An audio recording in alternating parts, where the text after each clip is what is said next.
Hello everyone, कैसे हैं आप सब। जैसे कि हम लोग पढ़ चुके हैं हिंदी व्याकरण के पहले 4 चैप्टर्स। एक बार फिर से हम लोग फर्स्ट चैप्टर को देखते हैं, जो कि है भाषा, लिपि और व्याकरण। सबसे पहले हमें ये पता होना चाहिए कि भाषा क्या होती है। भाषा वह माध्यम है, वह साधन है जिसके द्वारा हम अपने विचारों का आदान प्रदान करते हैं। अब जैसे यहाँ पर एग्जाम्पल दिया गया है कि पापा को ईमेल का संदेश आया, तो उन्होंने कैसे किया, उन्होंने पढ़कर देखा, ठीक है, और पढ़कर समझा। उसी तरह से पापा ने संदेश का जवाब कैसे दिया, वो कैसे दिया, लिख कर दिया, मतलब उन्होंने लिख के ईमेल को सेंड किया। तो वो अपनी बात को कैसे समझा रहे हैं, लिख कर समझा रहे हैं, और दूसरों की बात को कैसे समझ रहे हैं, पढ़कर समझ रहे हैं। तो इसी तरह से अपने विचारों के आदान प्रदान के साधन को हम लोग क्या कहते हैं, भाषा कहते हैं। जिस माध्यम से हम अपने विचारों का आदान प्रदान करते हैं उसे क्या बोलते हैं, भाषा बोलते हैं। अब भाषा के कितने रूप होते हैं। भाषा के वैसे तो 2 रूप होते हैं, मौखिक रूप और एक होता है लिखित रूप, ठीक है। लेकिन अभी हम एक और एग्जाम्पल देखते हैं फर्स्ट पेज पे, जो कि है कि पापा ने कार क्यों रोकी, लाल बत्ती देखकर। जैसे कि हम लोग गाड़ी ड्राइव करते हैं तो हम क्या देखते हैं, जब रेड सिग्नल आता है तो हम अपनी कार को रोक देते हैं। उसी तरह से जब ग्रीन सिग्नल आता है तो हम लोग क्या करते हैं, गाड़ी को चला देते हैं। तो इसका मतलब हम लोग इशारों से, किसी संकेत से बात को समझ रहे हैं कि कार को अब चलाना है, अब रोकना है, ठीक है। तो इसे भाषा का सांकेतिक रूप भी कहते हैं। लेकिन हम इसे भाषा के रूपों में इंक्लूड करके नहीं चलते, क्योंकि हर बार ऐसा नहीं होता कि हम इशारों से किसी की बात को समझ जाएं। कई बार हम इशारों को समझ नहीं पाते हैं। तो इसीलिए भाषा के मुख्यतः 2 ही रूप होते हैं, एक होता है मौखिक रूप और एक होता है लिखित रूप। मौखिक रूप क्या कहता है,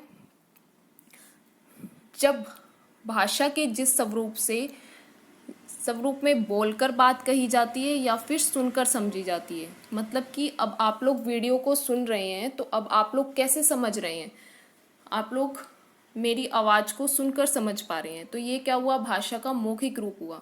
किसी ने गाना गाया, आपने गाने को समझा, तो मतलब कि आपने उस गाने को सुना। किसी ने भाषण दिया, आपने सुना, तो सुनकर आप उस रूप को समझ रहे हैं।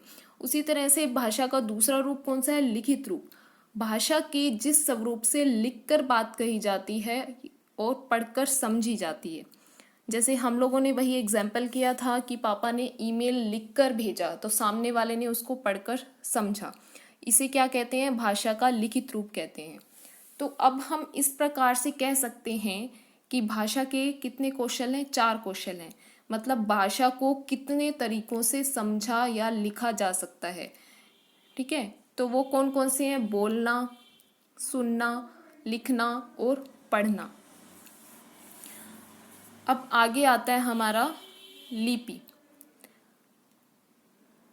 लिपि क्या होता है, जब हम किसी शब्द का उच्चारण करते हैं तो हमारे मुख से कुछ ध्वनियाँ निकलती हैं।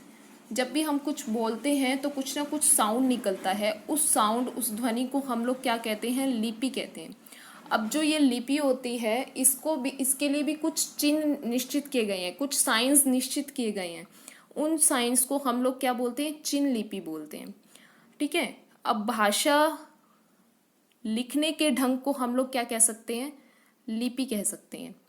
अब जैसे कि हिंदी की जो लिपि है वो कौन सी है, देवनागरी लिपि है। पंजाबी की लिपि है गुरमुखी लिपि है। तमिल की तमिल लिपि है। अंग्रेजी की रोमन लिपि। अब किसी लिपि में एक से अधिक भाषाएं भी लिखी जा सकती हैं। जैसे देवनागरी लिपि में हम लोग हिंदी भी लिख सकते हैं, उसके साथ साथ संस्कृत, मराठी, गुजराती, इन भाषाओं की लिपि भी क्या है, देवनागरी लिपि है। अब नेक्स्ट है व्याकरण। व्याकरण किसे कहते हैं, व्याकरण वह शास्त्र है जो हमें भाषा के नियमों की जानकारी देता है। मतलब कि हम अपने विचारों को किस प्रकार सही ढंग से दूसरे तक पहुंचा सकते हैं। जैसे मुझे केला खानी है, यह वाक्य सुनने में थोड़ा अजीब सा लगता है, खानी। अगर इसे इस तरह से लिखा जाए, मुझे केला खाना है, तो थोड़ा अच्छा सा लगता है। तो मतलब कुछ रूल्स होते हैं, कुछ रेगुलेशंस होते हैं जिसके अकॉर्डिंग हम अपने बात को लिख सकते हैं या बोल सकते हैं। उन रूल्स रेगुलेशन को हम लोग क्या बोलते हैं, हम लोग उसे व्याकरण कहते हैं। तो और कुछ विशेष बातें हैं, जैसे कि हिंदी भारत की क्या है, राष्ट्रभाषा है। अंग्रेजी को अंतर्राष्ट्रीय भाषा माना जाता है और संस्कृत विश्व की सबसे प्राचीन भाषा है।